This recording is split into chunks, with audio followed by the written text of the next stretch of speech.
Salut les amis, bienvenue dans Pas encore vu. Pas encore vu, c'est l'émission des films que je n'ai pas encore vus. Alors, ça paraît hyper étrange comme concept comme ça, de parler de films que je n'ai pas vus.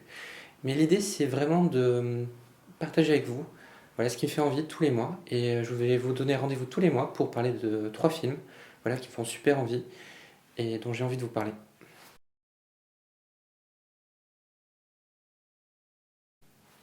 C'est le mois de janvier, il va commencer à faire très froid. Alors, si vous avez très froid, un conseil, allez dans une salle de cinéma, il fait chaud. Bon, ça sent un peu le popcorn, il y a des gens qui donnent des coups de pied dans le siège, mais euh, vous pouvez peut-être voir un bon film. Pour ce mois de janvier sort The Hateful Eight, ou Les 8 salopards en français. Mais c'est moins sympa en français. Donc The Hateful Eight, c'est le dernier film de Quentin Tarantino. Alors, pour certains d'entre vous, j'ai juste à dire ça, et je pense que tout le monde ira voir le film.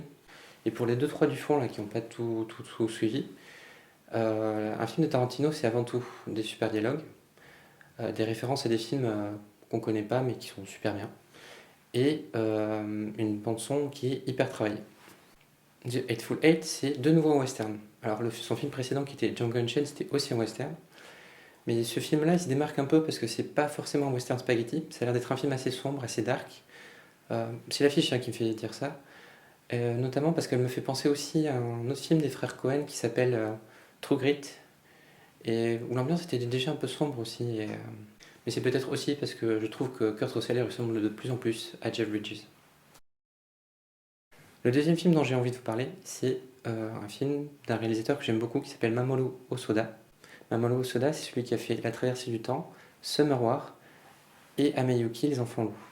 Si vous ne connaissez pas, je vous invite vraiment à découvrir son œuvre parce qu'elle est vraiment très très jolie, très poétique et vraiment très inspirée.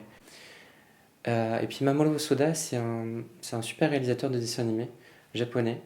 Et ses thématiques, c'est toujours les traditions versus la modernité. Alors, c'est hyper cliché de dire qu'un réalisateur japonais mélange tradition et modernité. Le garçon et la bête de Mamoru Hosoda, pour moi, c'est un film que j'attends beaucoup. C'est, je pense, une de mes plus grosses attentes de 2016 et j'ai très très hâte d'aller voir. Enfin, dans les films que j'ai envie de voir ce mois-ci, il y a Creed.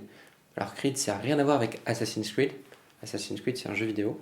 Creed, c'est un espèce de spin-off de Rocky, d'après ce que j'ai compris. Parce que ce qui est mis en avant, c'est un jeune boxeur qui a le même patronyme que un adversaire de Rocky qui s'appelait Apollo Creed.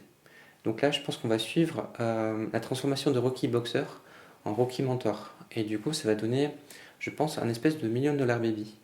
Et ce qui m'intéresse dans le film, c'est que aux États-Unis, le film a une hype de fou.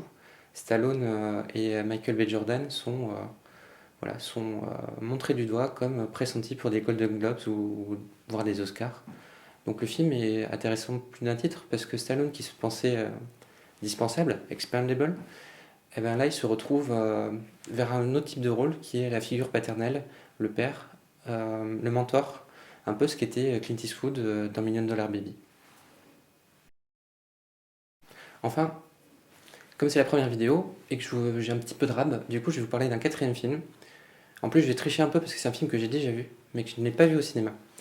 C'est The Thing de Carpenter. Alors The Thing de Carpenter, c'est un monument de l'horreur. C'est un des films fondateurs. Si vous regardez plein de films d'horreur, vous pouvez forcément retrouver une influence de Carpenter, même dans les jeux vidéo et les séries.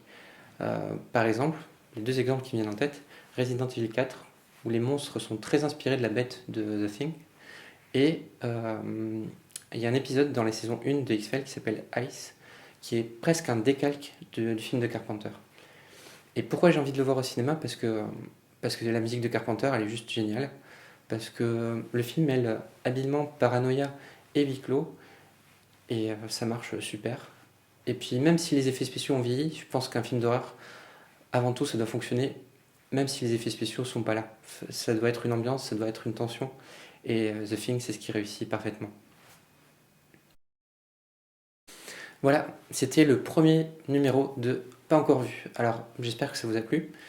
Voilà, je vais essayer de revenir tous les mois pour vous présenter trois films et vous dire pourquoi j'ai envie d'aller les voir avant d'aller les voir. C'est très personnel, c'est très subjectif, donc je vous invite à faire soit de même, soit me dire les films que vous avez envie de voir pour ce mois de janvier. Et puis on échangera. À la limite, aussi me faire les retours des films que vous avez vus et qui vous ont plu, ou pas. Je vous donne rendez-vous dans un mois pour parler des films de février. D'ici là, allez au cinéma et à bientôt.